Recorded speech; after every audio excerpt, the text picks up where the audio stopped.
Desir angin sore memainkan tirai tipis di jendela ruang tengah. Anissa tersenyum, meletakkan pensilnya di atas buku kas sederhana yang berisi catatan keuangan bulanan. Di sampingnya, Bima, putranya yang berusia 8 tahun, tengah serius mengerjakan soal matematika di buku pelajarannya. Keningnya berkerut, bibirnya manyun beberapa milimeter, tanda dia sedang berpikir keras. "Bunda," panggil Bima, tanpa mengangkat wajahnya. Kalau kecepatan kereta A 80 km per jam, dan kereta B 60 km per jam, tapi kereta B berangkat 30 menit lebih dulu, kapan mereka ketemu? Anissa tertawa kecil. "Loh, kok tanya Bunda? Itu kan PR kamu, sayang. Bunda yakin kamu bisa." Bima mendongak, matanya yang cerdas berbinar. "Sudah ketemu, kok? Di kilometer 240, setelah 3 jam kereta A jalan. Bima cuma tes Bunda aja." Anissa mencubit hidung putranya dengan gemas. "Anak pintar. Inilah dunianya. Surga kecilnya. Rumah mungil peninggalan orang tuanya, dan Bima, putra cerdas yang menjadi detak jantungnya. Tentu, ada satu kepingan lagi yang melengkapi puzzle ini, Rian, suaminya. Rian bekerja di luar kota.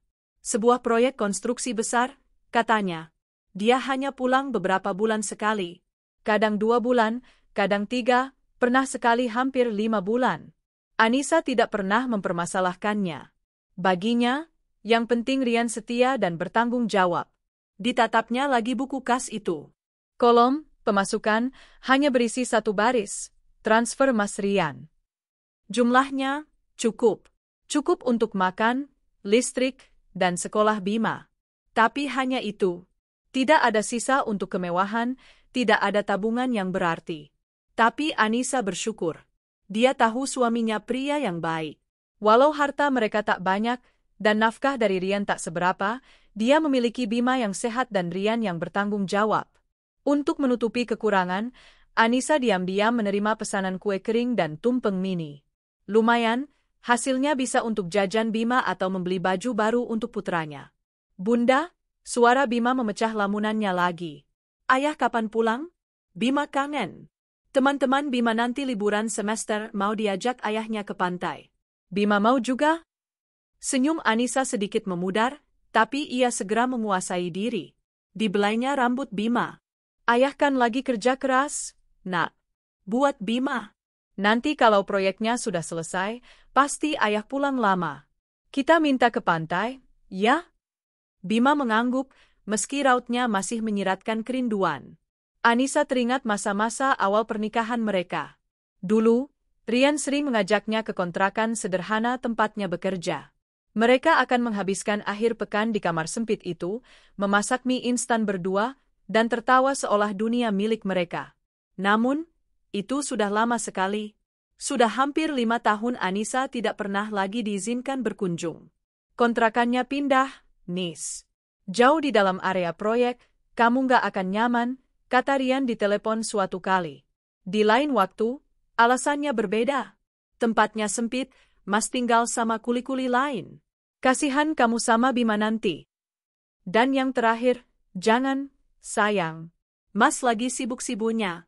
Nanti Mas nggak fokus kerja kalau ada kamu. Kasihan kamu jauh-jauh datang tapi Mas tinggal kerja." Anissa menurut. Dia menelan semua alasan itu bulat-bulat, menafsirkannya sebagai bentuk perhatian. Rian tidak ingin dia dan Bima susah. Rian begitu memikirkannya. Hatinya menghangat setiap kali mengingat itu. Getar ponsel di atas meja membuyarkan lamunannya. Nama, Mas Rian, tertera di layar. Hati Anissa langsung berbunga. "Assalamualaikum, Mas," sapanya ceria.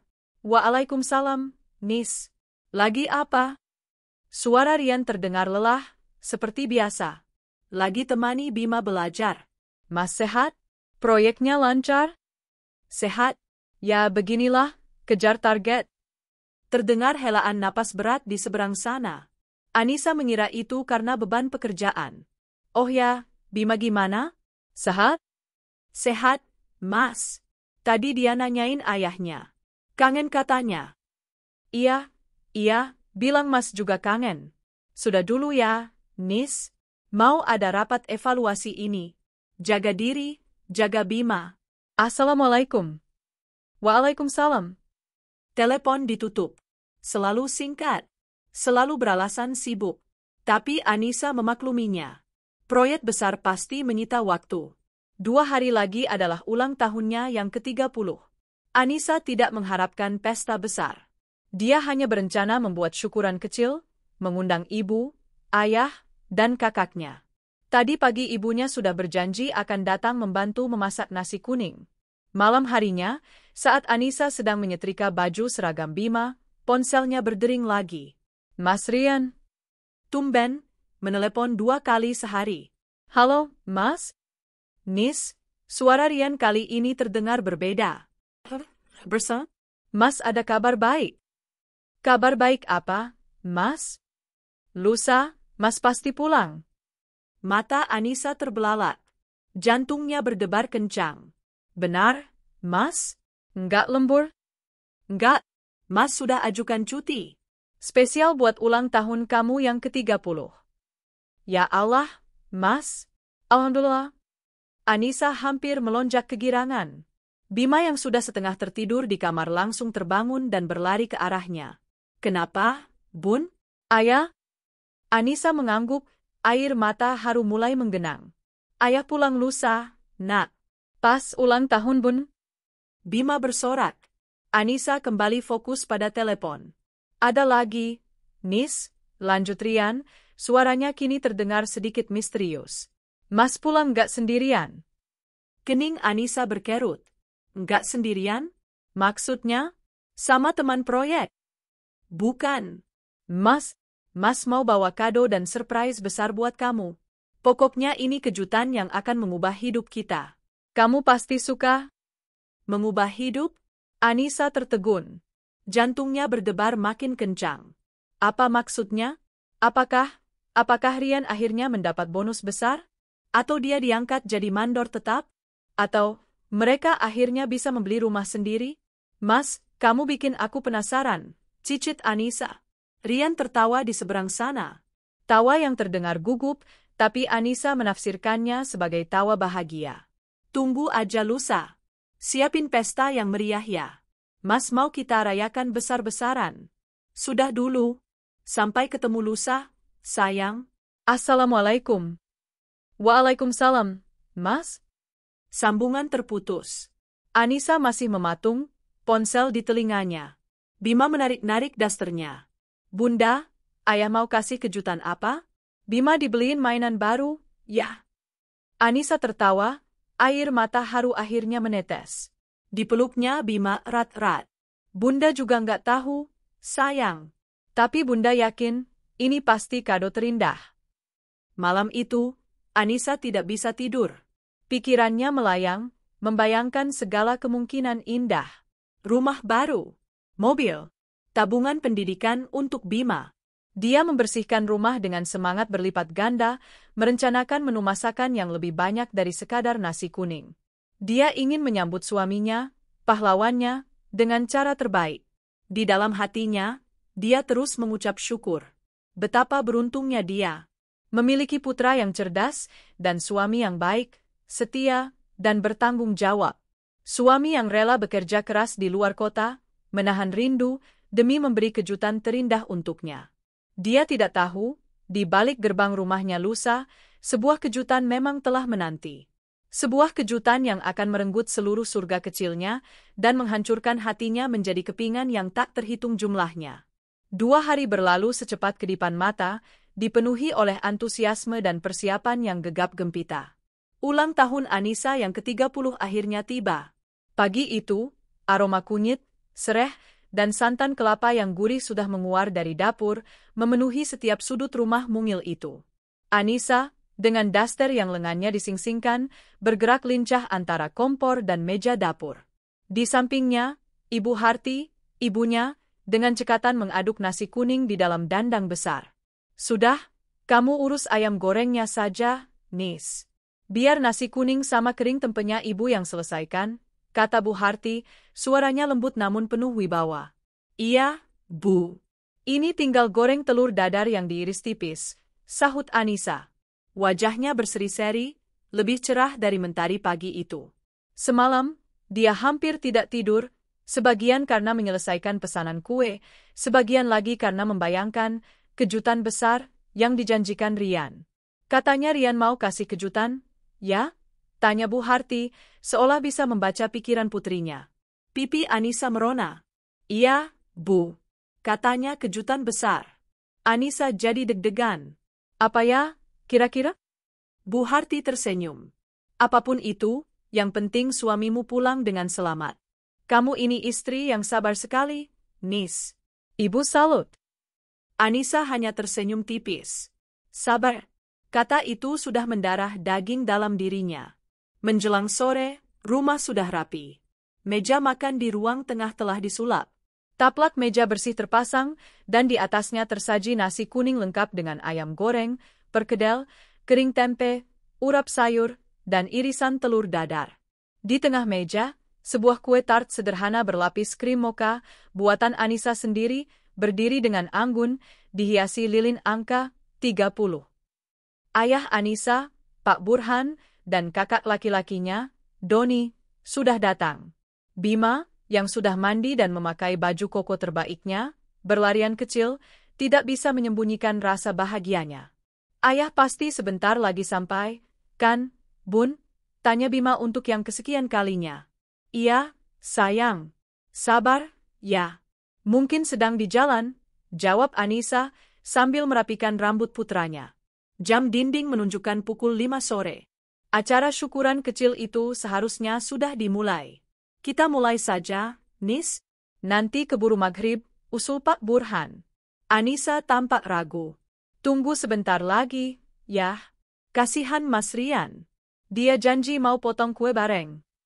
Tepat saat itu, ponsel Anissa bergetar. Mas Rian. Halo, Mas. Sudah di mana? Tanya Anissa cepat. Ini, Nis, ini Mas sudah di jalan. Sudah dekat gerbang tol. Maaf ya, agak telat. Tadi ada urusan sedikit, jawab Rian. Suaranya terdengar aneh. Agak bergetar dan gugup. Oh, ya sudah. Gak apa-apa, Mas. Hati-hati di jalan, ya. Kami semua tungguin, kata Anissa. Iya, pokoknya tunggu Mas. Kejutan dari Mas pasti kamu suka. Sudah dulu, ya. Assalamualaikum. Sambungan terputus. Ayah sudah dekat, seru Anissa pada Bima, yang langsung melompat kegirangan. Anissa kembali menata piring. Gugup. Dia mengira suara Rian yang gugup adalah bagian dari semangatnya ingin memberi kejutan. Waktu terus merangkat. Pukul 6. Pukul setengah 7.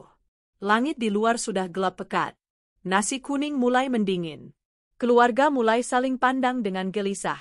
Ini Rian kemana, Nis? Kok nggak sampai-sampai? Ditelepon lagi coba, kata Doni, mulai tidak sabar. Mungkin macet, Mas?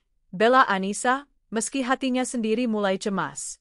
Macet dari gerbang tol ke sini masa sampai 1,5 jam? Rumah kita kan cuma 20 menit, gerutu Doni. Sabar, Don. Mungkin mampir beli bensin atau bannya bocor, Pak Burhan menengahi. Anissa meraih ponselnya. Dia mencoba menelepon Rian, tapi panggilannya tidak diangkat. Sekali, 2 kali, 3 kali. Jantungnya mulai berdebar tidak nyaman. Nggak diangkat, yah, lapornya lirih. Ya sudah, kita makan dulu saja. Nanti kuenya. Tin, tin. Suara klakson mobil yang asing terdengar dari depan rumah. Bukan suara klakson motor Rian yang biasa. Bima yang pertama kali bereaksi. Ayah pulang. Itu pasti ayah. Anak itu langsung berlari kencang membuka pintu depan, menerobos tirai ruang tengah. Bima, pelan-pelan, nak, seru Anissa. Hati Anissa yang tadinya menciut kini kembali membuncah oleh kelegaan dan kebahagiaan. Dia dan seluruh keluarganya beranjak dari kursi, berjalan menyusul Bima ke teras. Di depan gerbang, sebuah mobil minibus berwarna perak berhenti. Mobil yang tidak pernah Anissa kenali sebelumnya. Mungkin mobil sewaan, pikirnya. Atau jangan-jangan ini bagian dari kejutannya? Jangan-jangan Rian membeli mobil baru? Pintu pengemudi terbuka. Sosok yang sangat dirindukannya itu akhirnya keluar. Rian. Dia tampak sedikit berbeda. Lebih kaku. Wajahnya pucat pasi di bawah cahaya lampu teras. Ayah. Bima berlari menghambur ke pelukan Rian. Anissa tersenyum lebar, berjalan cepat ke arah gerbang. Mas, akhirnya kamu datang. Selamat datang. Ucapannya terhenti. Tepat di belakang Rian, pintu penumpang samping terbuka. Dari sana, turun sesosok perempuan. Jauh lebih muda dari Anissa. Tubuhnya sintal dibalut gaun ketat berwarna merah cerah. Wajahnya berpoles riasan tebal dan menor, kontras dengan suasana sederhana di rumah itu. Dan perempuan itu tidak sendirian. Dia menggandeng seorang anak laki-laki kecil, mungkin berusia 4 tahun, yang menatap bingung ke sekelilingnya. Senyum di wajah Anissa membeku. Dia berhenti melangkah. Di belakangnya, Ibu Harti, Pak Burhan, dan Doni ikut terdiam, mata mereka terpaku pada pemandangan di depan gerbang. Bima, yang masih dalam pelukan Rian, menoleh ke belakang. Ayah, itu siapa? Waktu seakan berhenti berdetak. Pertanyaan Bima yang polos, ayah, itu siapa? Menggantung di udara malam yang tiba-tiba terasa berat dan dingin. Tidak ada yang bergerak. Anissa berdiri mematung di ambang pintu teras. Di belakangnya, Ibu Harti, Pak Burhan, dan Doni, semuanya membeku. Suara jangkrik di taman dan tawa tetangga dari rumah seberang yang tadi terdengar sayup-sayup, kini lenyap, digantikan oleh keheningan yang pekat. Senyum lebar yang tadi disiapkan Anissa untuk menyambut suaminya, kini kaku di wajahnya. Matanya terpaku pada perempuan muda berbaju merah itu. Pada riasan menornya yang tampak norak di bawah lampu teras 5 watt. Pada genggaman tangan perempuan itu di tangan anak kecil yang asing. Rian, dengan wajah sepucat mayat, melepaskan pelukan Bima dari pinggangnya dengan perlahan. Dorongan lembut itu, dorongan yang menyuruh Bima minggir, terasa seperti tamparan keras bagi Anissa. Bima, masuk dulu, nak, kata Rian, suaranya serak. Bima tidak bergerak. Ia hanya menatap ayahnya, lalu ke perempuan itu, lalu kembali ke ayahnya. Bingung. Rian menarik napas panjang, seperti seseorang yang akan melompat ke jurang. Dia melangkah maju, melewati gerbang yang masih terbuka, diikuti oleh perempuan itu dan anaknya. Mereka berjalan pelan melintasi halaman rumput kecil, mendekati teras. Setiap langkah mereka bagaikan paku yang menancap di jantung Anissa. Anissa bisa melihatnya sekarang dengan lebih jelas. Perempuan itu, Lia, tampak gugup. Matanya melirik ke kiri dan ke kanan, menghindari tatapan Anissa, namun dagunya sedikit terangkat, seolah menantang. Anak laki-laki kecil itu, Reza, bersembunyi di balik kaki Lia, memegang erat ujung gaun merahnya. Rian, apa-apaan ini? Suara Doni, kakak Anissa, adalah yang pertama memecah kebisuan. Suaranya rendah dan menggeram, menahan amarah. Kamu bawa siapa ke sini? Rian tidak menjawab Doni. Matanya terpaku pada Anissa. Hanya pada Anissa. Dia berjalan sampai berhenti tepat 1 meter di depan istrinya. Bau alkohol dan parfum wanita yang menyengat, aroma yang jelas bukan milik Anissa, tercium oleh Anissa. Nis? Rian memulai. Bibirnya bergetar. Selamat ulang tahun. Ucapan itu terdengar seperti sebuah hinaan. Ini kejutan yang Mas bilang. Anissa masih diam. Seluruh tubuhnya bergetar, tapi dia tidak bisa menggerakkan satu otot pun. Pikirannya berlomba-lomba mencari penjelasan yang masuk akal. Teman kerjanya? Korban kecelakaan? Butuh bantuan? Keponakan jauh? Tapi hatinya, nalurinya sebagai seorang istri, sudah menjeritkan satu kata yang tak berani ia ucapkan. Pelakor. Rian menoleh ke samping, memberi isyarat pada perempuan itu untuk maju. Lia melangkah ragu, lalu berdiri di samping Rian, berhadapan langsung dengan Anissa. Nis, ulang Rian, suaranya lebih keras, seolah memaksakan dirinya. Kenalkan. Dia mengulurkan tangannya ke arah perempuan itu. Ini Lia. Jeda sejenak. Jantung Anissa serasa berhenti berdetak. Istri Mas. Sebuah bom meledak dalam kepala Anissa. Dunia di sekelilingnya berputar. Dia mencengkeram kusen pintu di sampingnya erat-erat, menahan tubuhnya agar tidak rubuh. Apa? Suara Ibu Harti terdengar lirih di belakangnya, penuh kengerian. Pak Burhan melangkah maju. Jaga ucapanmu, Rian. Tapi Rian belum selesai. Dia seolah sudah menekan tombol penghancur dan tidak bisa berhenti. Dia menarik anak kecil yang bersembunyi di balik kaki Lia. Dan ini, Reza, kata Rian, suaranya nyaris tak terdengar. Anak kami. Hancur.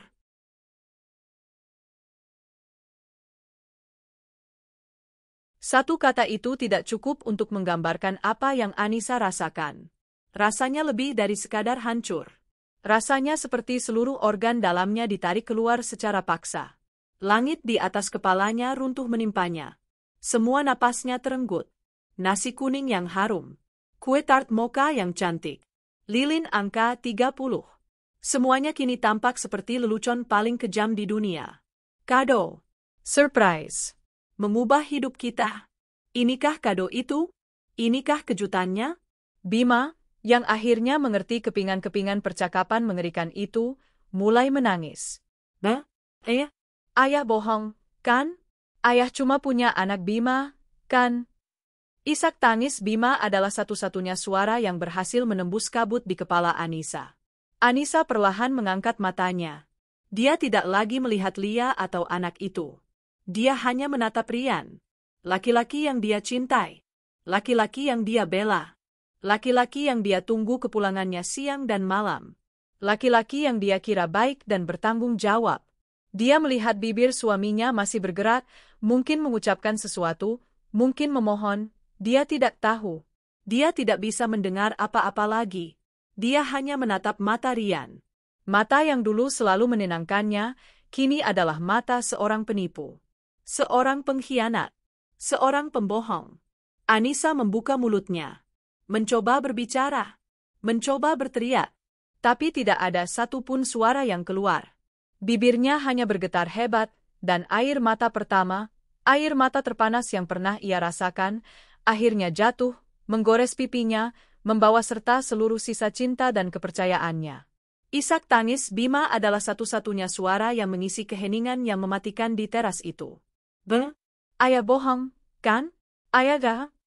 Air mata Anissa masih mengalir tanpa suara, tapi tatapannya terkunci pada Rian. Jantungnya sudah hancur, dan kini, serpihan-serpihannya pun terasa diinjak-injak. Barat. Sebuah bentakan keras meledak. Doni, kakak Anissa, yang sejak tadi menahan amarah, akhirnya meledak. Dia menerjang maju, kerah bajunya sudah di cengkeramannya, siap melayangkan tinju. Beraninya kau bawa pelakor ke rumah adikku? Hah? Mas, jangan, pekik Lia, ngeri. Don, Pak Burhan menarik lengan putranya. Jangan kotorin tangan kamu. Pak Burhan melepaskan cengkeraman Doni dari Rian, tapi tatapannya sendiri menghujam menantunya itu. Rian, jelaskan. Sekarang. Apa maksud semua ini? Rian terbatuk, gemetar ketakutan. Wajahnya yang pucat kini basah oleh keringat dingin. Dia menatap Pak Burhan, lalu Ibu Harti, lalu Doni, dan akhirnya kembali ke Anissa, yang masih diam seperti patung yang terluka. Pak, Bu, Nis, dengerin Mas dulu, Rian memohon, suaranya parau. Jelaskan, ulang Pak Burhan, tegas. Lia, dia memang istri Mas, akunya, akhirnya. Istri? Ibu Harti maju selangkah, suaranya bergetar menahan tangis. Istri kamu itu Anissa, Rian, yang nungguin kamu, yang besarin anak kamu sendirian. Bukan perempuan ini. Kami menikah 4,5 tahun yang lalu, lanjut Rian, seolah tidak mendengar Ibu Harti. 4,5 tahun. Sebuah belati baru menusuk Anissa. 4,5 tahun. Itu artinya, saat Bima baru berusia 3,5 tahun. Itu artinya, tepat saat Rian mulai melarangnya datang ke kontrakan. Semua alasan itu kembali terngiang di kepalanya. Jauh, kasihan kamu. Kontrakannya sempit, Mas tinggal sama kuli. Mas nggak fokus kerja kalau ada kamu. Semua kebohongan itu. Semua alasan yang dulu dia anggap sebagai bentuk perhatian, ternyata adalah tameng untuk menutupi pengkhianatannya. Mas Phil? Wilaf kamu bilang? Wilaf 4,5 tahun dan menghasilkan anak, bentak Doni lagi. Mas, bilang sama mereka. Tiba-tiba Lia, yang sedari tadi diam, angkat bicara. Suaranya nyaring dan sedikit cempreng. Bilang kalau Mas juga cinta sama aku. Bilang kalau kita menikah sah. Aku bukan pelakor? Anissa menoleh pada perempuan itu. Jadi dia bisa bicara. Mas, Lia mengguncang lengan Rian. Jangan diam aja. Bela aku, Mas. Rian tampak terjepit. Nis, Mas sayang sama kamu. Sungguh. Mas juga sayang sama Lia. Dan Reza, dia anak Mas. Nis, darah daging Mas. Sayang? Anissa akhirnya bersuara. Suaranya serak dan pecah, nyaris seperti bisikan. Sayang yang mana, Mas?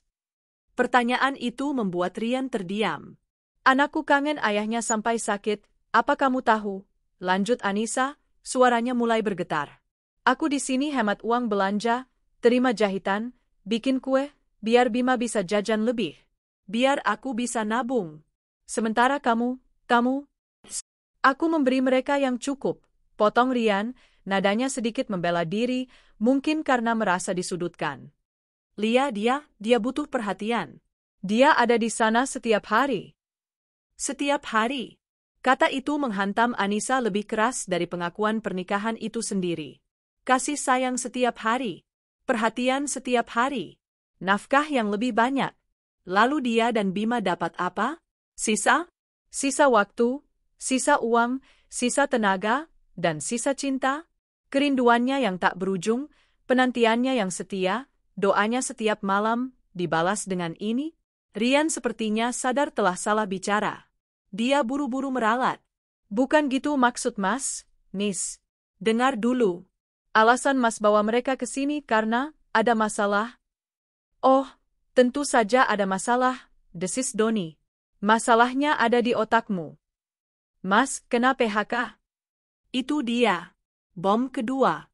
Dan bagi Anissa, inilah bom yang sesungguhnya.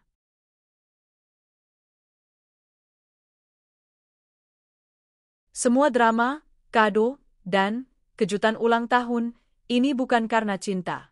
Bukan karena dia ingin pamer keluarga baru. Perusahaan pengurangan karyawan besar-besaran, Mas kena, jelas Rian, kini nadanya penuh keputusasaan. Sudah sebulan Mas nggak kerja. Anissa menatapnya tanpa ekspresi, meski di dalam, dia merasa mual. Uang tabungan habis. Uang pesangon, nggak cukup. Kontrakan Lia sudah nggak bisa dibayar.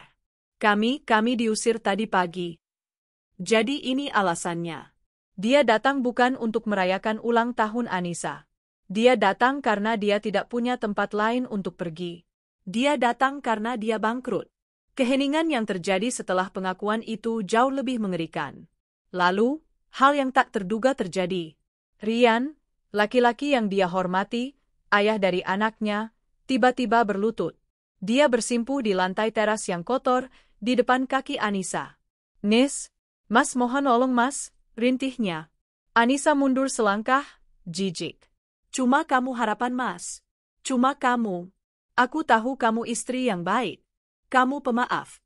Kamu hatinya seluas samudra, katanya, air mata buaya mulai mengalir di pipinya. Mas mohon, Nis, izinkan Lia dan Reza tinggal di sini. Di rumah ini. Untuk sementara sampai Mas dapat kerja lagi. Seluruh keluarga Anissa ternganga, tidak percaya dengan apa yang baru saja mereka dengar.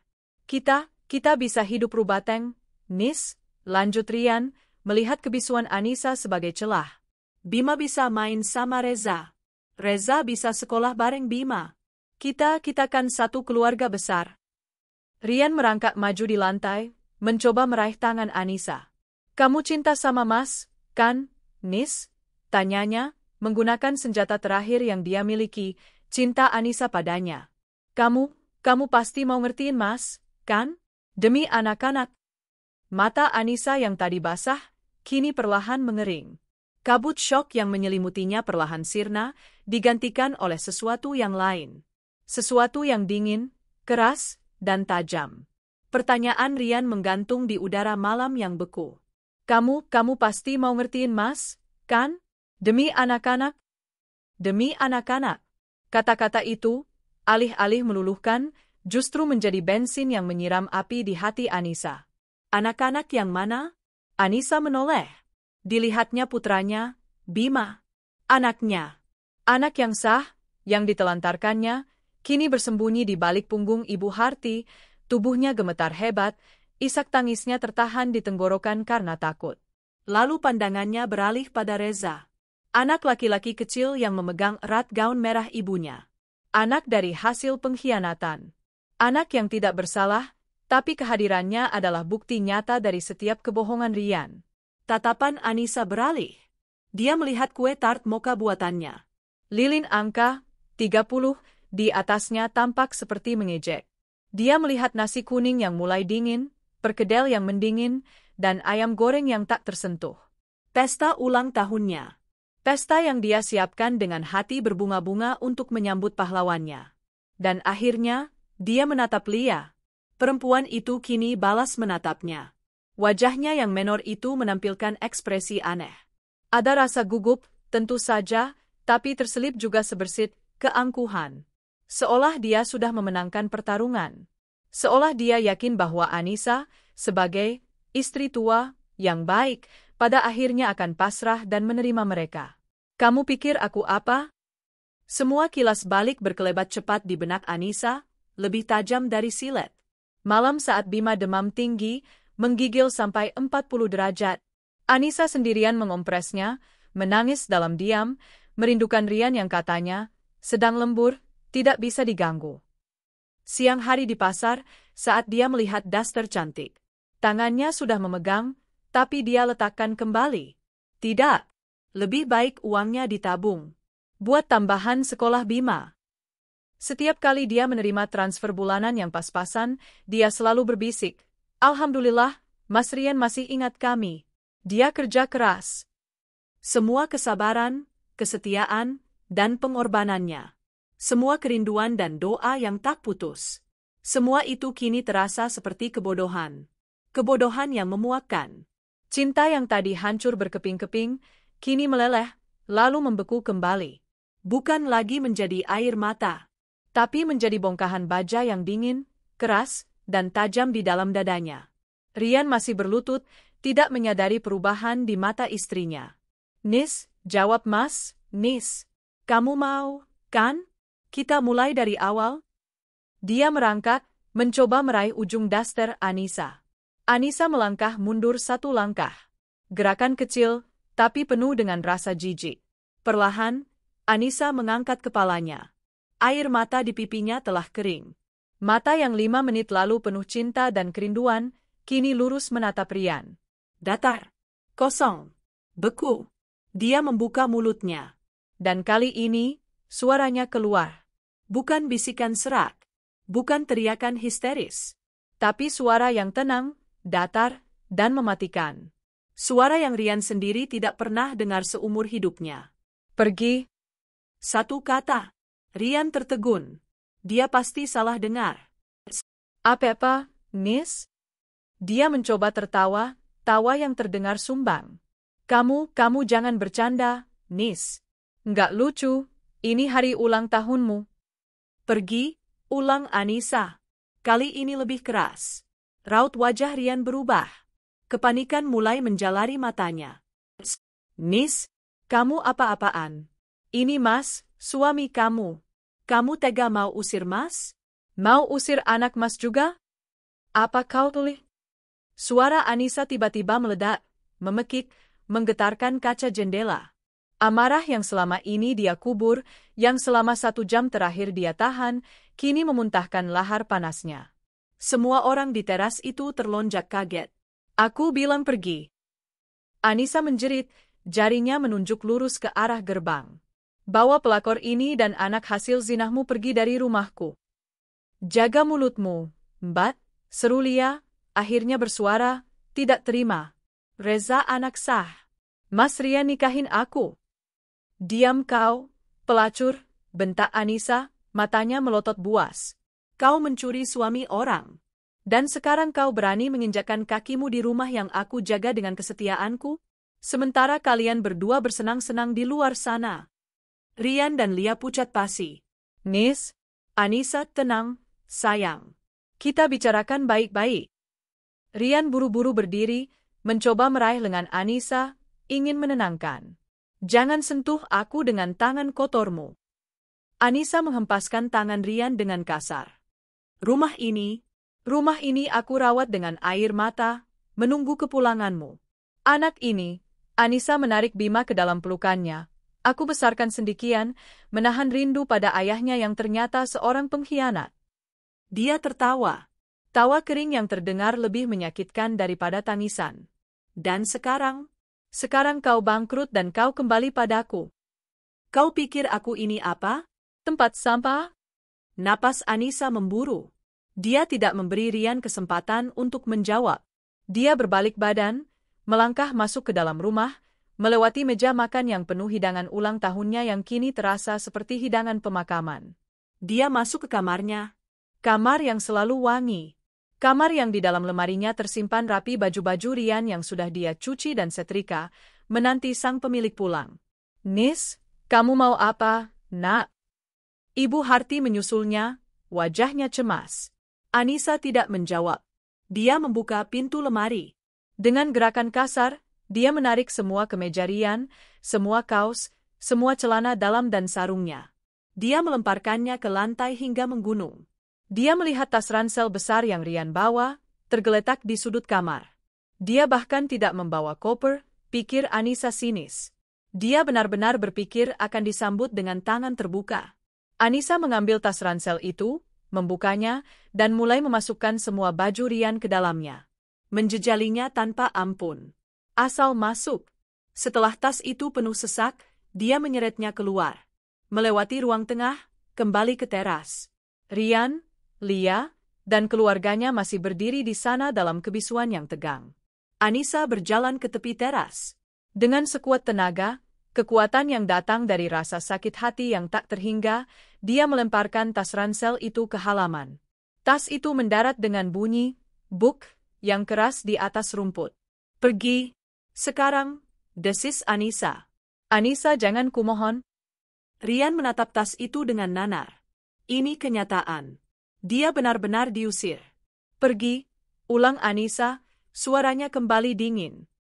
Atau aku akan panggil semua tetangga dan berteriak kalian perampok. Ancaman itu berhasil. Doni dan Pak Burhan kini berdiri tegap di belakang Anissa, memasang badan, siap bertindak jika Rian macam-macam. Mas, ayo pergi, Mas. Cicit Lia gemetar. Dia menarik-narik lengan Rian. Wajah angkuhnya tadi sudah luntur total, digantikan ketakutan. Rian menatap Anissa untuk terakhir kalinya. Dia mencari sisa-sisa Anissa yang dulu. Anissa yang lembut. Anissa yang pemaaf. Anissa yang selalu mengangguk pasrah. Dia tidak menemukannya. Yang berdiri di depannya adalah seorang perempuan asing dengan mata berapi-api, yang menatapnya seolah dia adalah kotoran di bawah sepatunya. Dengan langkah gontai dan bahu terkulai, Rian memungut tas ranselnya dari rumput. Dia menggandeng tangan Reza. Lia buru-buru mengikutinya dari belakang. Pergi, teriak Anissa sekali lagi, saat mereka bertiga melangkah keluar dari gerbang. Dan jangan pernah kembali. Teriakan terakhir Anissa, dan jangan pernah kembali, menggema di jalanan yang sepi. Rian, Lia, dan Reza berdiri kaku di luar gerbang. Mobil sewaan yang membawa mereka tadi sudah pergi, entah sejak kapan. Lampu jalan menyoroti mereka, membuat bayangan ketiganya tampak panjang dan menyedihkan di atas aspal. Tas ransel Rian tergeletak di samping kakinya. Rian menatap pintu gerbang yang tertutup itu dengan pandangan kosong. Ancaman Anissa akan memanggil tetangga dan meneriaki mereka perampok masih terngiang di telinganya. Dia tahu Anissa yang sekarang tidak main-main. Kepanikan yang sesungguhnya mulai menjalari Rian. Kepanikan dingin yang mencekik. Dia tidak punya rencana B. Dia tidak punya rencana cadangan sama sekali. Rencananya hanya satu, Anissa. Anissa yang pemaaf, Anissa yang lembut, Anissa yang akan luluh demi cinta dan demi anak-anak. Dia salah besar. Dia benar-benar bangkrut. Dompetnya hanya berisi sisa uang pesangon yang tak seberapa, bahkan tidak cukup untuk menyewa kamar kos semalam. Dia tidak punya teman di kota ini yang bisa dimintai tolong. Semua teman, suksesnya adalah rekan proyek yang sudah bubar jalan. Dia tidak punya apa-apa lagi selain perempuan menangis di sampingnya dan seorang anak yang kebingungan. Malam semakin larut. Angin malam mulai terasa dingin, menusuk kulit. Reza, anak Lia, mulai merengek. Mama dingin mau pulang? Pulang? Pulang kemana? Keputusasaan total membuat Rian melakukan hal yang paling memalukan dalam hidupnya. Dia menjatuhkan tasnya, mendorong gerbang itu, tapi gerbang itu terkunci. Nis, Anissa, buka pintunya. Dia mulai menggedor-gedor gerbang besi itu, bunyinya memekakkan telinga. Di dalam, Anissa masih berdiri di teras, napasnya memburu. Keluarganya berdiri di belakangnya sebagai benteng. Nis, kemana? Suara Rian kini terdengar pecah. Jangan lakukan ini sama Mas. Di luar dingin. Kami mau kemana malam-malam begini? Anissa memejamkan matanya. Bukan urusanku. Nis, kamu tega sama Reza? Dia anak Mas juga. Dia kedinginan, Nis. Tolong. Ayo, Mas, dobrak aja pintunya, Mas, seru Lia, ikut panik. Ini kan rumah Mas juga? Mendengar itu, Doni maju. Heh, ini rumah atas nama orang tua saya. Adik saya yang berhak tinggal di sini. Kamu nggak punya hak apa-apa, Rian. Mas, dengar, Mas. Lia beralih taktik. Dia melihat Rian, laki-laki yang dia kira manajer sukses di proyek besar, yang selalu memberinya uang belanja lebih dari cukup, yang menjanjikannya kehidupan nyaman, kini tampak seperti pengemis. Lia sadar, dia telah mempertaruhkan segalanya pada laki-laki yang salah. Mbak Anissa. Lia ikut maju ke gerbang, suaranya kini penuh permohonan yang dibuat-buat. Aku minta maaf, Mbak. Aku tahu aku salah, tapi tolong, Mbak, kasihan Reza. Dia nggak salah apa-apa. Dia mendorong Reza ke depan, menyuruh anak itu memegang jeruji gerbang. Reza bilang minta tolong, Nak. Reza, yang ketakutan, hanya menangis makin kencang. Tangisan anak kecil itu menusuk telinga Anissa. Sejenak, hatinya goyah. Dia adalah seorang ibu. Rian melihat keraguan sepersekian detik di mata Anissa. Dia langsung memanfaatkan celah itu. Dia menjatuhkan dirinya ke tanah, berlutut di balik gerbang. Nis, lihat, Mas bersujud, Nis, katanya, suaranya dibuat semenyedihkan mungkin. Mas mohon, Mas sujud di kaki kamu, izinkan kami masuk. Cuma malam ini. Besok Mas janji, Mas akan pergi. Cuma malam ini aja, Nis. Kasihan. Anissa menatap pemandangan di depannya.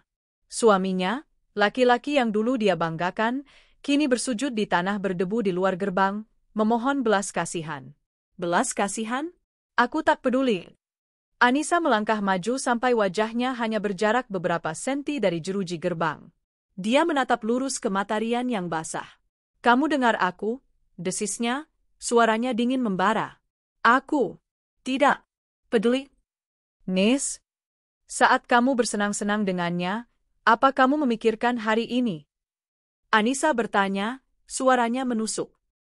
Saat kamu menghabiskan uangmu untuk dia, apa kamu memikirkan Bima yang ingin mainan baru? Saat kamu tidur dengannya setiap malam, lanjut Anissa, kata-katanya setajam pisau. Apa kamu pernah memikirkan aku di sini, sendirian, merindukan kamu sampai aku sakit? Anakku, Anissa menunjuk ke arah Bima yang kini dipeluk erat oleh neneknya, kangen ayahnya sampai demam. Dan kau sibuk membuat anak dengan perempuan lain. Jawab, Rian. Apa kau memikirkan kami? Rian tidak bisa menjawab. Dia hanya tertunduk, bahunya terguncang. Itu urusan kalian, kata Anissa, final. Kalian yang menciptakan masalah ini. Kalian yang selesaikan sendiri. Pergi dari sini. Atau aku benar-benar akan berteriak. Anissa, kamu sudah gila. Tega sekali kamu. Rian bangkit berdiri, amarah kini menggantikan permohonannya yang gagal. Lihat, ya, aku akan dapatkan kerja lagi. Aku akan sukses lagi. Dan aku nggak akan pernah kembali padamu. Bagus, sahut Anissa. Aku tunggu. Dia berbalik badan. Ayah, Mas Doni. Tolong. Pak Burhan dan Doni mengerti. Mereka maju dan mulai menutup pintu teras yang terbuat dari kayu jati tebal. Nis, Anissa, jangan tutup pintunya. Nis. Gedoran Rian di gerbang semakin brutal. Blam, pintu kayu itu ditutup. Krek, kunci slot atas dan bawah dipasang. Suara gedoran di gerbang depan masih terdengar, diikuti oleh makian dan tangisan Lia. Keluarga Anissa berdiri di ruang tengah yang kini terasa sunyi senyap. Nasi kuning di meja makan sudah sedingin es. Kue ulang tahun di tengahnya masih utuh, lilinnya belum tersentuh api. Kekuatan yang tadi menopang Anissa, kekuatan yang lahir dari amarah dan baja, tiba-tiba lenyap, seolah dicabut dari tubuhnya. Kakinya lemas. Dia merosot. Tepat di balik pintu utama, punggungnya bersandar di kayu jati yang tebal itu. 1 detik. 2 detik. Lalu, tangisan itu pecah. Bukan tangisan kemarahan. Bukan teriakan. Tapi sebuah raungan panjang yang menyayat hati. Raungan seorang istri yang dikhianati di titik terendahnya. Raungan seorang ibu yang dunianya direnggut paksa. Dia memeluk lututnya, wajahnya terbenam, bahunya terguncang hebat. Gedoran di luar gerbang kini kalah oleh suara tangisannya. Anissa? Nah? Ibu Harti berlari dan langsung berlutut, memeluk putrinya yang hancur. Ben? Bima, yang juga menangis, ikut memeluk ibunya dari samping. Malam itu, di hari ulang tahunnya yang ke-30, Anissa menangis sejadi-jadinya di lantai rumahnya yang dingin. Di luar, sang pengkhianat masih meneriakkan namanya, namun suaranya perlahan menjauh, ditelan oleh kepekatan malam. Dan di dalam, Anissa menangis, meratapi pernikahannya yang telah mati. Malam itu tidak ada yang tidur. Gedoran di luar gerbang akhirnya berhenti, mungkin 1 jam setelah Anissa roboh. Tangisan Lia yang melengking dan makian Rian yang marah perlahan-lahan memudar, ditelan kepekatan malam dan rasa malu. Di dalam rumah, Anissa tidak kembali ke kamarnya. Dia hanya duduk di sofa ruang tengah, dipeluk oleh ibunya, dengan tatapan kosong menembus dinding. Pak Burhan dan Doni berjaga di teras, memastikan pengkhianat itu tidak nekat kembali. Bima, yang kelelahan menangis, akhirnya tertidur di pangkuan Anissa, cengkeramannya di daster ibunya tidak terlepas sedikit pun. Pagi datang membawa cahaya matahari yang pias, seolah ikut berduka. Namun bagi Anissa, matahari itu tidak membawa kehangatan. Hanya menyorot dengan kejam puing-puing kehancuran hidupnya. Rumah terasa hampa dan beku. Ibu Harti adalah yang pertama bergerak. Tanpa banyak bicara, dia mulai membersihkan medan pertempuran. Dia mengambil piring-piring berisi nasi kuning yang mendingin, membungkusnya. Mengumpulkan perkedel dan ayam goreng. Langkahnya terhenti di depan kue tart mocha itu. Lilin angka 30 masih berdiri tegak, mengejek. Melihat ibunya terdiam, Anissa bangkit. Tubuhnya kaku, sendi-sendinya sakit. Dia berjalan ke meja makan. Dia menatap kue itu. Kue yang dia buat dengan adonan cinta dan antusiasme. Tanpa ekspresi, Anissa mengambil kue itu, berjalan ke dapur, dan melemparkannya ke tempat sampah. Bruk! Ibu Harti tersentak, menatap putrinya dengan ngeri. Jangan dibuang, nak, itu. Sudah basi, Bu, kata Anissa, suaranya datar.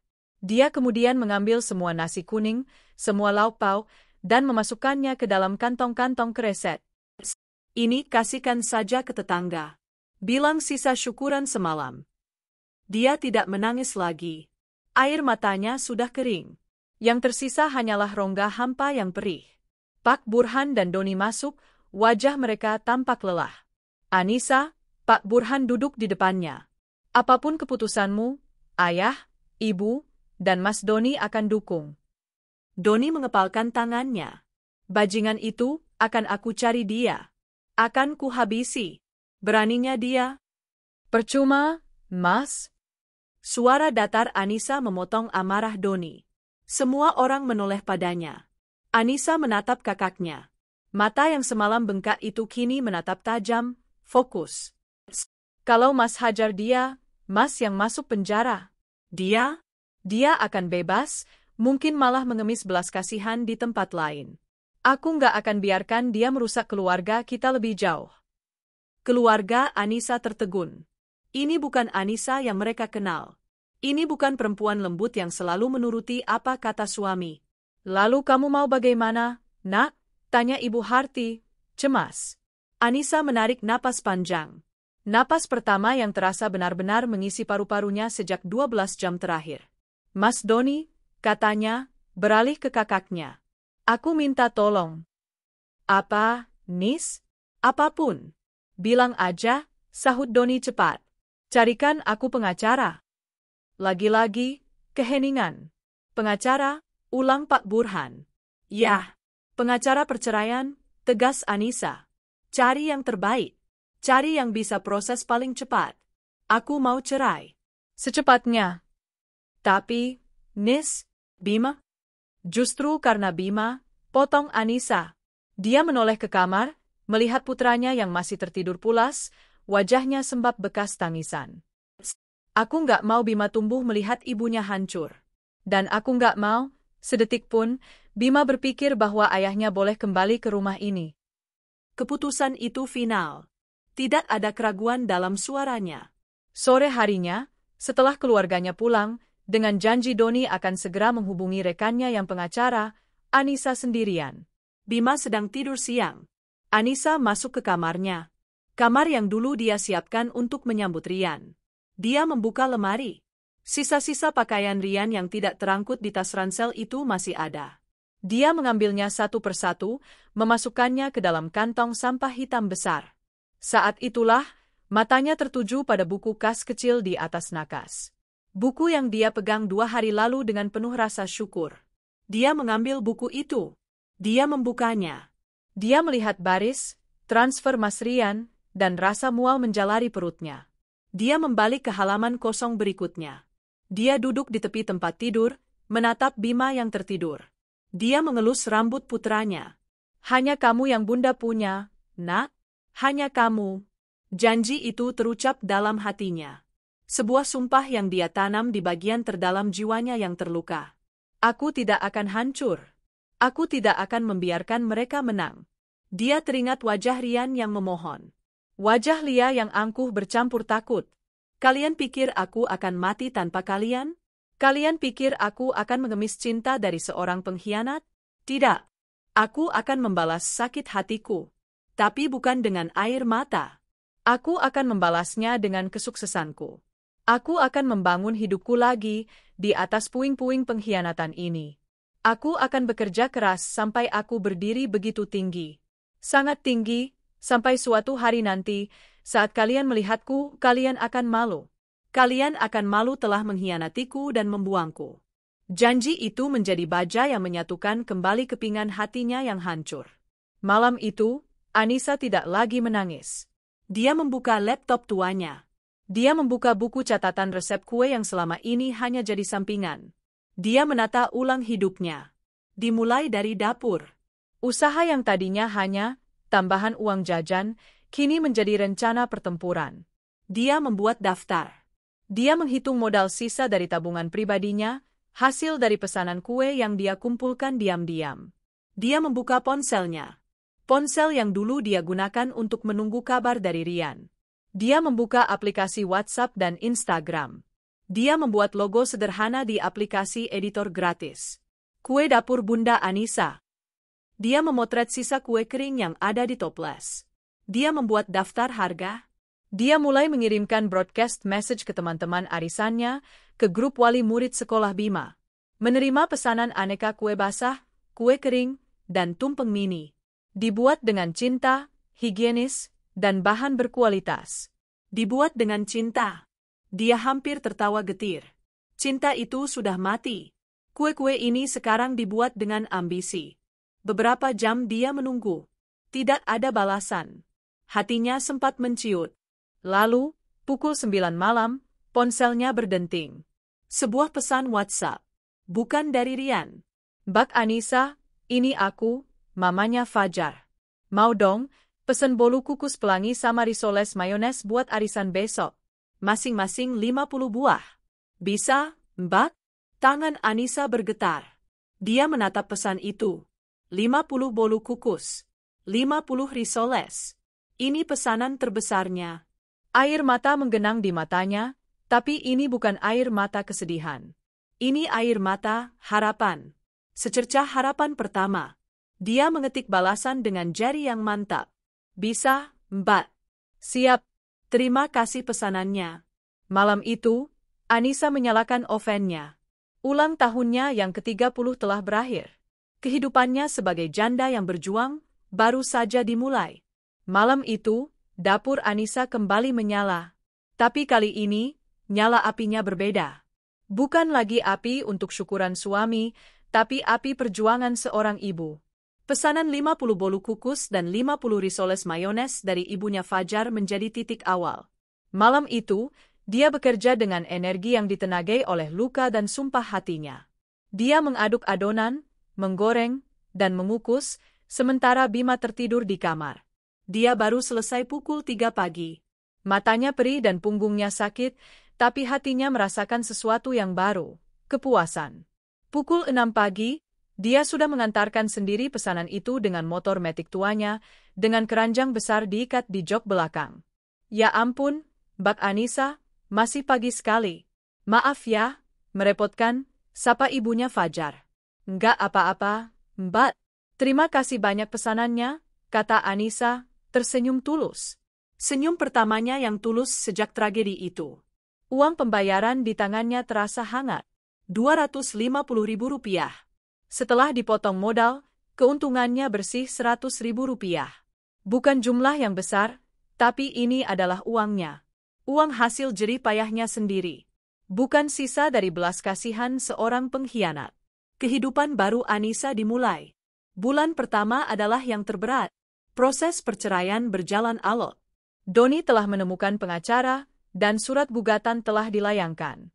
Rian, tentu saja, menolak. Dia tidak mau bercerai. Dia bersembunyi di balik alasan, demi Bima, dan, Mas masih cinta sama kamu, Nis. Padahal, Anissa tahu alasan sebenarnya. Rian tidak punya apa-apa. Jika dia bercerai, dia tidak akan punya tempat untuk kembali. Status, suami Anissa, adalah satu-satunya payung hukum yang dia miliki. Dia juga menuntut hak asuh Bima, kata Doni suatu sore, wajahnya merah padam setelah bertemu pengacara Rian. Apa? Anissa yang sedang menguleni adonan donat kentang langsung berhenti. Hak asuh? Laki-laki yang menelantarkan anaknya bertahun-tahun berani menuntut hak asuh. Dia bilang kamu nggak stabil secara emosional.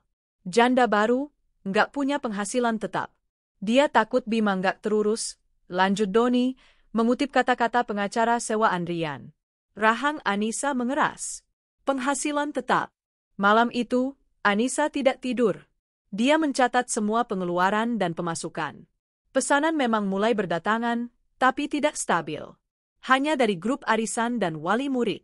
Tidak cukup. Dia harus berjuang di dua medan perang. Di pengadilan, untuk memenangkan Bima, dan di dapur, untuk memenangkan kehidupannya. Tantangan kedua datang dari lingkungan. Cibiran. Bisik-bisik tetangga. Itu, Mbak Anissa kasihan, ya. Ditinggal suami. Ditinggal gimana? Diusir, kali. Katanya suaminya bawa istri baru. Ah, jangan-jangan Mbak Anissa yang gak bisa ngurus suami. Makanya suaminya cari lagi. Lihat aja sekarang, jadi janda baru udah keluyuran pagi-pagi buta, sore baru pulang. Jualan kue katanya. Alasan aja kali. Anissa mendengar semua itu. Saat dia mengantar Bima ke sekolah. Saat dia berbelanja di warung sayur. Dia hanya mengepalkan tangannya di dalam saku daster, menegakkan dagunya, dan terus berjalan. Dia tidak punya waktu untuk meladeni mereka. Modalnya terbatas. Dia harus memutar otak. Dia tidak bisa membeli bahan-bahan mahal. Dia mulai berinovasi dengan resep-resep ekonomis namun tetap lezat. Donat kentang super empuk, bolu pisang dari pisang yang nyaris matang, risoles isi sayur yang padat. Mengurus Bima sendirian sambil membangun bisnis adalah perjuangan level neraka. Pagi hari, dia bangun pukul 4 untuk membuat adonan. Pukul 6, dia membangunkan Bima, memandikannya, menyiapkan sarapan, dan mengantarnya ke sekolah. Sepulang dari sekolah, dia tancap gas. Membuat pesanan, memotret produk dengan ponsel tuanya, mengunggah ke status WhatsApp dan Instagram. Siang hari, dia menjemput Bima, menemaninya makan siang dan belajar, lalu kembali ke dapur. Sore hari, dia mengantar pesanan, seringkali dengan Bima duduk di depan motornya. Malam hari, setelah Bima tidur, dia tidak tidur. Dia belajar. Dia membuka YouTube. Cara marketing online untuk pemula. Teknik foto produk dengan HP. Resep kue viral terbaru. Dia mencatat di buku tulis. Tangannya yang kapalan karena memegang mixer dan spatula, kini belajar mengetik caption yang menarik. Dukungan keluarga adalah sauh yang menahannya agar tidak tenggelam. Ibu Harti dan Pak Burhan datang hampir setiap hari. Biar Bima sama ibu. Kamu fokus saja di dapur, kata Bu Harti, mengambil alih Bima. Ini ayah belikan terigu di pasar grosir. Lebih murah. Pakai uang ayah dulu, nanti kamu ganti kalau sudah sukses, kata Pak Burhan, menurunkan karung terigu 25 kg dari motornya. Doni, kakaknya, menjadi kurir tidak tetap. Dia akan mampir sepulang kerja. Ada yang perlu diantar, Nis? Sekalian. Perkembangan Bima adalah vitaminnya. Anak itu, yang awalnya murung dan sering bertanya tentang ayahnya, kini berubah. Dia melihat perjuangan ibunya. Suatu sore, Anissa tertidur di meja makan karena kelelahan, kepalanya di atas tumpukan nota pesanan. Dia terbangun karena merasakan pijatan kecil di bahunya. Bima berdiri di belakangnya, tangan mungilnya berusaha memijat punggung ibunya. Bunda capek, ya? Tanya Bima lirih. Maaf ya, Bunda, Bima belum bisa bantu banyak. Tadi Bima udah cuci piring sendiri, kok? Anissa berbalik. Dia menarik putranya ke dalam pelukan erat. Air matanya menetes. Sayang, terima kasih, Nak. Kamu anak hebat. Bunda juga hebat, bisik Bima. Bunda pahlawannya Bima. Bima nggak kangen ayah lagi. Bima cuma mau sama Bunda. Malam itu, Anissa bekerja dengan energi berlipat. Perlahan tapi pasti, kue dapur Bunda Anissa mulai dikenal. Bukan lagi dari grup arisan. Pesanan mulai datang dari kantor-kantor. Seseorang memesan snack box untuk rapat. Lalu pesanan bertambah untuk acara gathering. Dia kewalahan. Dapur rumahnya terlalu sempit. Ovennya hanya satu. Dia nekat. Dia mengambil semua sisa tabungannya dan uang yang dia kumpulkan susah payah selama 6 bulan berdagang. Dia pergi ke bank. Dia mengajukan pinjaman KUR. Saya mau sewa ruko, katanya pada Pak Burhan, menunjukkan selembar brosur. Ruko kecil di depan kompleks. Tempatnya strategis. Nis, apa nggak terlalu berisiko, Nak? Itu sewanya mahal, cemas Pak Burhan. Lebih berisiko kalau Anissa diam di tempat. Yah, di pengadilan, Rian masih pakai alasan Anissa nggak punya penghasilan tetap. Anissa mau buktikan. Tepat 8 bulan setelah malam ulang tahunnya yang hancur, sebuah papan nama kecil terpasang di ruko depan kompleks. Anissa berhenti sejenak, menatap spanduk yang sedang dipasang. Dia mengambil spidol permanen. Dia mencoret kata, dapur. Dia menulis kata baru di atasnya. Kue Bunda Anissa. Resmi dibuka. Ruko itu kecil, hanya berukuran 4x6 meter. Di depan ada etalase kaca kecil untuk memajang kue-kue yang siap jual, dan di belakang adalah dapur yang lebih besar, dengan oven baru dan mixer berukuran industri yang dia beli dari uang pinjaman bank. Dia merekrut 2 orang pegawai, 1 ibu-ibu tetangga yang dulu sering menggunjingkannya, dan kini butuh pekerjaan, dan 1 gadis lulusan SMK Tata Boga. Di hari pembukaan, Anissa berdiri di depan rukonya. Dia tidak membuat syukuran besar. Dia hanya mengundang anak-anak yatim dari panti asuhan terdekat untuk berdoa. Saat dia memotong tumpeng mini pertamanya, bukan lagi kue tart ulang tahun yang pahit, dan memberikannya kepada Bima, dia tahu, ini adalah awal yang sesungguhnya. Dia tidak lagi merangkak. Dia mulai berdiri. Setahun berlalu sejak papan nama, kue Bunda Anissa, terpasang. Ruko kecil itu kini tak pernah sepi. Aroma mentega, gula, dan vanila menguar dari pagi hingga petang, menjadi penanda baru di jalan kompleks perumahan itu. Anissa telah menambah 2 pegawai lagi. Etalase kacanya selalu penuh, donat kentang, bolu gulung, snack box yang sudah dipesan, dan kue-kue basah yang berganti setiap hari. Anissa bukan lagi Anissa yang dulu. Daster lusuh telah berganti dengan blus sederhana namun rapi dan celemek bersih berlogo usahanya. Wajahnya tidak lagi kuyu oleh air mata, tapi tegas oleh kerja keras. Dia belajar menjadi pemimpin, negosiator ulung saat berbelanja bahan baku di pasar grosir, dan akuntan yang teliti untuk bisnisnya sendiri. Proses perceraiannya akhirnya selesai 6 bulan lalu. Itu adalah pertempuran yang menguras tenaga dan emosi. Rian, seperti yang diduga, berjuang mati-matian. Dia menggunakan alasan ketidakstabilan mental, Anissa dan penghasilan tidak tetap.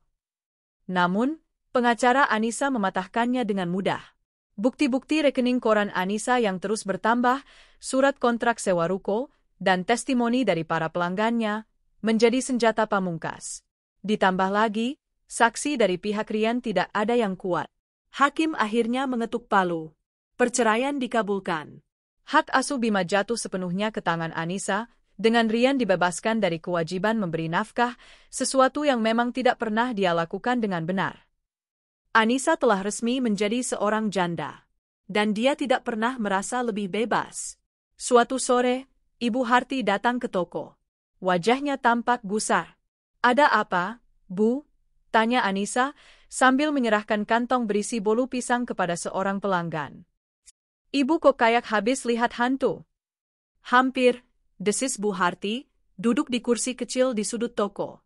Dia menunggu pelanggan itu pergi. Setelah toko sepi, Bu Harti bercerita. "Nis, tadi ibu ke pasar. Nggak sengaja ketemu Bu Leman, yang dulu tinggal di sebelah rumah kita, yang pindah ke kampung seberang." Anissa mengangguk, sambil mulai menghitung stok tepung. "Iya, terus?" Dia cerita. Katanya dia lihat Rian. Tangan Anissa berhenti bergerak. Hanya sedetik. Lalu dia melanjutkan hitungannya. "Oh, ya? Di mana?" tanyanya, nadanya datar. "Di kampungnya Bu Leman," katanya. Ibu Harti ragu-ragu. "Hidupnya susah sekali, Nis." Anissa diam, tapi telinganya mendengarkan dengan saksama. Bu Leman bilang, Rian dan perempuan itu, si Lia, tinggal di kontrakan petak. Sangat sempit, katanya. Cuma 1 ruangan, jadi 1 buat dapur dan tempat tidur. Kumuh sekali. Anissa masih menghitung. 1, 2, 3 karung. Ibunya melanjutkan, kini suaranya lebih lirih. Dan, katanya Rian sekarang kerja jadi kuli bangunan. Ikut proyek renovasi rumah Pak RT di sana. Setiap hari angkat semen, angkat pasir. Anissa membayangkan Rian. Laki-laki yang dulu selalu pulang dengan kemeja proyek yang rapi, meski dia bilang kerja keras, kini menjadi kuli bangunan sungguhan. "Perempuannya?" tanya Anissa pelan. "Jadi buruh cuci, Nis. Ambil cucian kiloan dari rumah ke rumah. Anaknya, si Reza itu, katanya kurus sekali. Nggak terurus. Sering dititipkan ke tetangga kalau Lia lagi keliling ambil cucian." Ibu Harti menatap putrinya, mencari reaksi. Belas kasihan? Kepuasan? Kemarahan? Anissa menyelesaikan catatannya di buku stok. Dia menutup buku itu dengan tenang. "Sudah, Bu?" Ibu Harti bingung. "Sudah itu saja ceritanya?" Anissa menarik napas. Dia tidak merasakan apa-apa. Tidak ada rasa kasihan. Tidak ada lonjakan kepuasan. Tidak ada amarah yang tersisa. Hanya rasa selesai. Bab itu telah benar-benar ditutup. "Ya, sudah," kata Anissa, bangkit dari kursinya. "Itu pilihan hidup mereka. Bukan urusan kita lagi." Kamu nggak kasihan, Nis?" Anissa menatap ibunya. "Kasihan? Dulu, apa dia kasihan sama Anissa?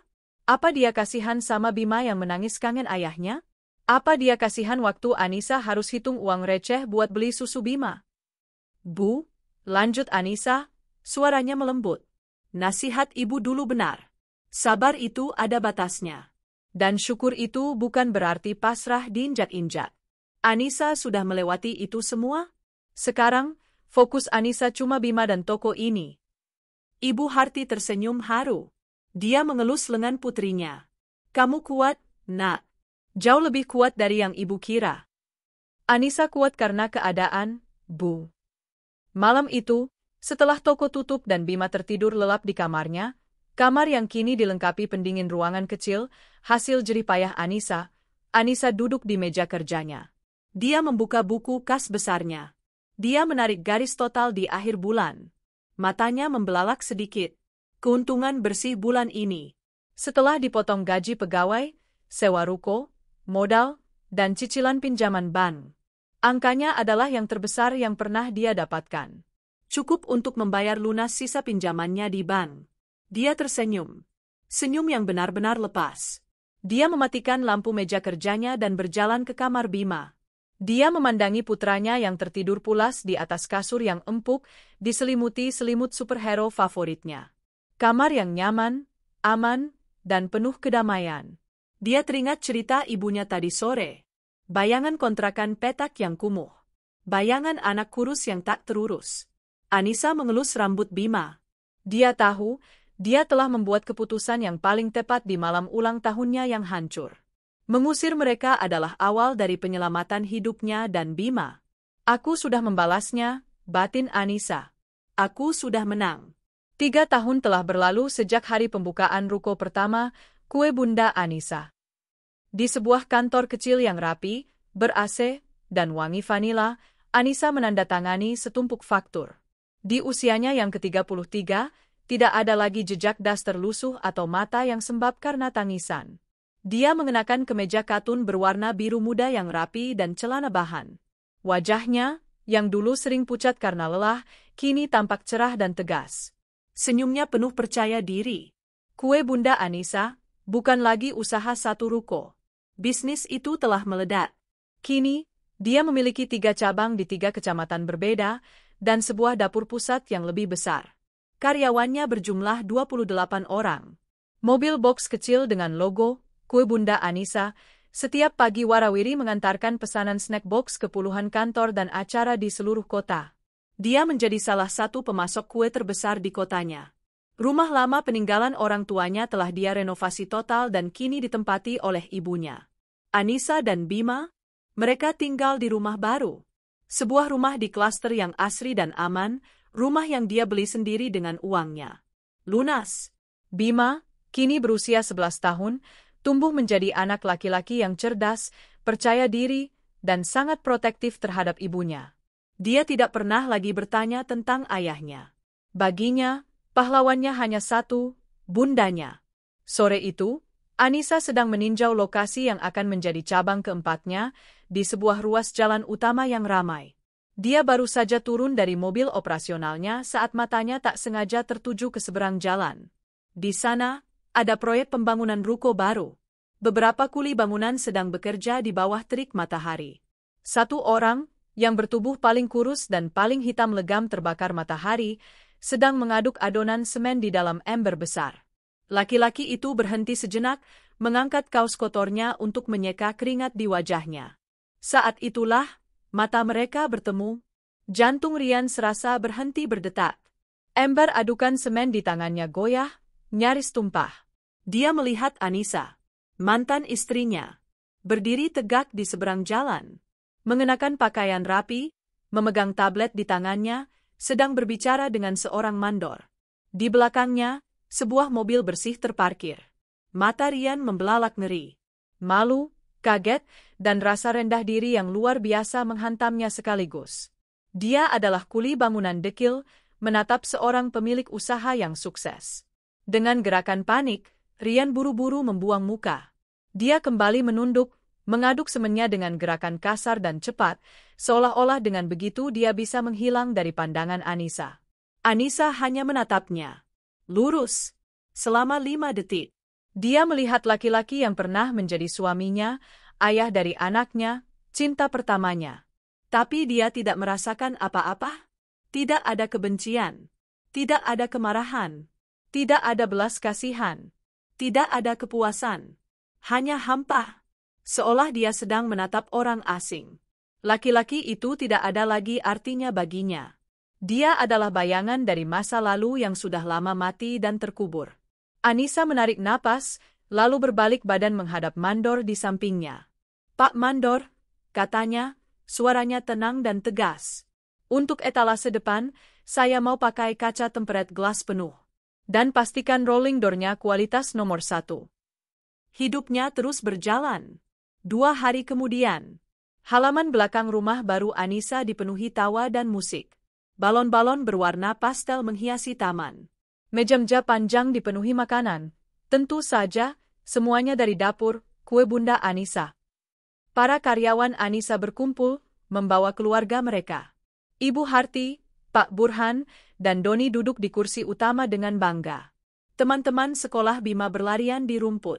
Ini adalah pesta ulang tahun Anissa yang ke-33. Kontrasnya begitu tajam dengan pesta 3 tahun lalu. Tidak ada nasi kuning yang mendingin. Tidak ada penantian yang menyakitkan. Tidak ada pengkhianatan. Yang ada hanya kebahagiaan sejati. Anissa berdiri di sudut, memegang segelas jus jeruk, tersenyum memandangi semua itu.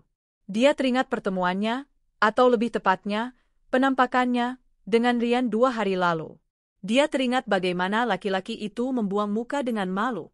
Dan dia teringat malam ulang tahunnya yang ke-30. Malam di mana dia menangis di balik pintu, merasa hidupnya telah berakhir. Dia salah. Malam itu bukan akhir. Itu adalah awal. "Bunda, ayo, Bun. Tiup Leon." Bima berlari dan menarik tangannya, membawanya ke tengah kerumunan. Sebuah kue tart 3 tingkat yang indah, jauh lebih megah dari kue mocha sederhana yang berakhir di tempat sampah, diletakkan di meja. Karyawan pastry chef terbaiknya lah yang membuatnya. Lilin angka 33 menyala terang. "Selamat ulang tahun, Mbak Anissa." "Selamat ulang tahun, Bu Bos." "Selamat ulang tahun, Bunda." Semua orang bernyanyi. Anissa memejamkan mata sejenak, menarik napas dalam-dalam. Dia tidak membuat permohonan. Dia hanya mengucap syukur. Dia membuka matanya, menatap Bima yang tersenyum bangga di sampingnya, lalu meniup lilin itu. Riuh tepuk tangan membahana. Anissa mengambil pisau kue. Dia memotong potongan pertama, seperti yang selalu dia impikan. Dia memberikannya kepada Bima, lalu mencium kening putranya. Ulang tahun yang dulu dia jadikan tempat perkenalan keluarga kedua suaminya, yang menjadi titik terendah dan terhancur dalam hidupnya, kini telah berganti. Ulang tahunnya kini adalah hari kemenangannya. Hari perayaan kelahiran barunya. Dia telah membalas sakit hatinya, persis seperti sumpahnya dulu. Dia membalasnya dengan kesuksesannya. Dan di atas puing-puing pengkhianatan mantan suaminya, Anissa telah membangun istananya sendiri. 7 tahun kemudian, udara sore itu sejuk. Anissa, kini seorang wanita matang berusia 40 tahun, berdiri di balkon kantor pusat, kue Bunda Anissa. Sebuah gedung 3 lantai miliknya sendiri, yang menaungi dapur produksi, kantor manajemen, dan sebuah kafe di lantai dasar. Dia tidak lagi menghitung faktur. Dia memiliki tim akuntan untuk itu. Dia baru saja selesai rapat dengan tim marketing membahas strategi franchise untuk luar provinsi. Di bawah, di pelataran parkir, sebuah mobil sedan baru berhenti. Bima, yang kini setinggi 175 cm, pemuda tampan berusia 18 tahun, keluar dari kursi kemudi. Dia baru saja lulus SMA dengan nilai terbaik dan baru saja mendapatkan surat izin mengemudinya. "Bunda," panggil Bima, melambai dari bawah. "Aku sudah selesai urus berkas pendaftaran ulang universitas." "Semeres?" Anissa tersenyum lebar, melambai kembali. "Anak pintar. Langsung ke kafe saja, Nak. Bunda traktir cecake terbaru." Bima tertawa dan berlari kecil masuk ke kafe. Anissa memandang punggung putranya yang tegap. Pemuda yang cerdas, sopan, dan penuh kasih. Dia berhasil. Dia telah membesarkan Bima menjadi laki-laki yang luar biasa, sendirian. Ponselnya bergetar. Sebuah pesan dari Doni, kakaknya. "Nis, tebak tadi aku ketemu siapa di terminal?" "Rian." Jantung Anissa tidak berdebar. Alisnya bahkan tidak terangkat. Dia hanya membaca pesan itu dengan rasa penasaran yang datar. Doni melanjutkan pesannya. Dia sendirian. Kelihatan jauh lebih tua. Katanya dia sekarang sopir angkot tembak. Dia tanya, apa dia boleh ketemu Bima? Tentu saja aku bilang tidak. Aku juga bilang, kalau mau ketemu, bicara dulu sama pengacaraku. Dia langsung pucat dan pergi. Anissa menghela napas, lalu mengetik balasan singkat, makasih, Mas. Keputusan Mas sudah benar. Dia memasukkan ponselnya kembali ke saku. Lia? Dia teringat perempuan itu. Doni pernah bercerita, dari desas-desus yang dia dengar, Lia sudah lama meninggalkan Rian. Kabarnya setahun setelah mereka diusir. Dia tidak tahan hidup miskin. Dia pergi, membawa Reza, entah kemana. Rian, laki-laki yang dulu serakah ingin memiliki 2 keluarga, kini berakhir tidak memiliki satu pun. Anissa menatap langit senja yang mulai memerah. Dia tidak lagi merasakan sisa-sisa kebencian atau bahkan kepuasan atas karma. Semua rasa itu sudah lama luruh, berganti menjadi rasa syukur yang lapang. Dia teringat malam ulang tahunnya yang ke-30. Malam penuh air mata di balik pintu yang terkunci. Malam di mana dia bersumpah akan membalas sakit hatinya dengan kesuksesan. Dia telah melakukannya. Tapi kini dia sadar, kesuksesan yang dia raih, gedung ini, puluhan karyawan, dan Bima yang tumbuh dengan sempurna, bukan lagi sebuah balas dendam. Ini adalah hidupnya. Hidup yang dia bangun sendiri, dengan tangannya sendiri, di atas puing-puing pengkhianatan itu. Dia tidak lagi hidup untuk membuktikan sesuatu pada siapapun. Dia hidup untuk dirinya, dan untuk Bima. Bunda, kok malah melamun? Secakenya keburu habis, nih, teriak Bima dari jendela kafe di lantai bawah. Anissa tertawa. Iya, sayang. Bunda turun. Dia berbalik, meninggalkan bayang-bayang masa lalu di belakang punggungnya, dan melangkah pasti menuruni tangga untuk menemui masa depannya.